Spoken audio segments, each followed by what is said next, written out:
Assalamualaikum warahmatullahi wabarakatuh. Nama saya Tri Kurniawati dari Prodi TBI semester 5. Di sini saya akan menjelaskan tentang metode penelitian kuantitatif. Nah, jadi penelitian kuantitatif ini adalah itu berupa angka, data, atau perhitungan matematis untuk menjawab sebuah pertanyaan penelitian. Jadi faktor utamanya diukur, yaitu mengukur sesuatu secara objektif dan kiranya bisa diuji ulang. Nah, biasanya penelitian ini menggunakan kuesioner, survei, atau tes. Nah, lalu hasil datanya itu diolah menjadi data statistik untuk mencari pola atau hubungan antar variabel. Nah, ciri utamanya dari penelitian kuantitatif ini menggunakan angka, presentasi, skor atau nilai rata-rata, dan hasilnya itu diukur untuk bisa dibandingkan ulang. Biasanya ini melibatkan banyak responden agar datanya lebih kuat. Contoh simpelnya, misalnya seorang guru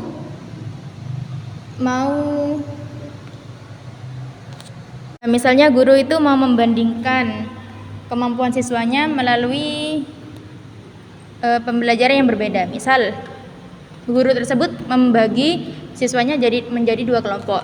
Nah, kelompok yang pertama yang A itu belajar sambil menggunakan musik atau lagu. Nah, kelompok yang B itu tidak menggunakan musik. Nah, kemudian dibandingkan hasilnya itu mana yang lebih baik. Nah, kemudian ditemukan hasilnya. Misalnya kelompok yang A yang tadi menggunakan musik itu mendapat nilai 85, sedangkan yang tanpa musik mendapat nilai 75. Nah, jadi hasilnya itu yang akan dijadikan data statistik tersebut.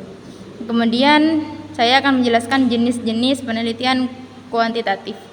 Yang pertama itu ada eksperimen research. Nah, itu tujuannya untuk mengetahui apakah satu variabel itu dapat mempengaruhi variabel yang lain. Nah, maksudnya itu contoh simpelnya itu seperti ini. Guru memakai metode video animasi, pembelajarannya menggunakan video animasi. Nah, itu lebih membuat murid fokus daripada hanya menggunakan metode ceramah. Nah, dari situ dapat diketahui bahwa metode pembelajaran menggunakan video animasi itu lebih kuat dan lebih menarik fokus siswa. Selanjutnya, survei research. Nah, ini tujuannya mengumpulkan data dalam jumlah besar untuk mengetahui pendapat, sikap, atau kebiasaan.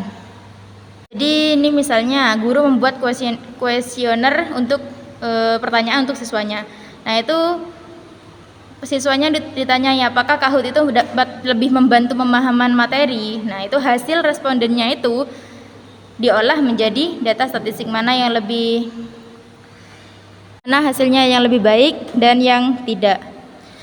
Selanjutnya, korelasi.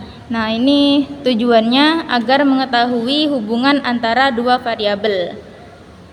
Sebagian siswa ada yang banyak belajar tapi nilainya semakin tinggi. Nah, ini berarti menghasilkan korelasi yang positif. Nah, sedangkan sebagian siswa lagi banyak belajar tapi nilainya tetap rendah. Nah, ini berarti menghasilkan korelasi yang negatif. Testing research.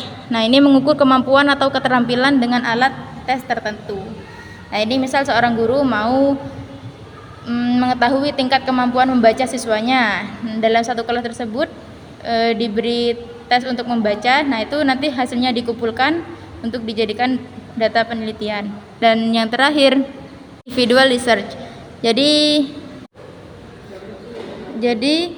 guru tersebut meneliti jam belajar siswa setiap harinya atau setiap bulannya.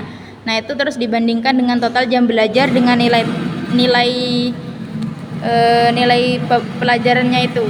Nah, hasilnya kan bisa berupa angka.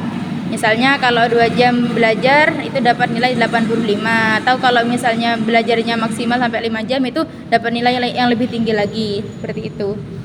Mungkin hanya itu yang bisa saya sampaikan, kurang lebihnya mohon maaf. Wassalamualaikum warahmatullahi wabarakatuh.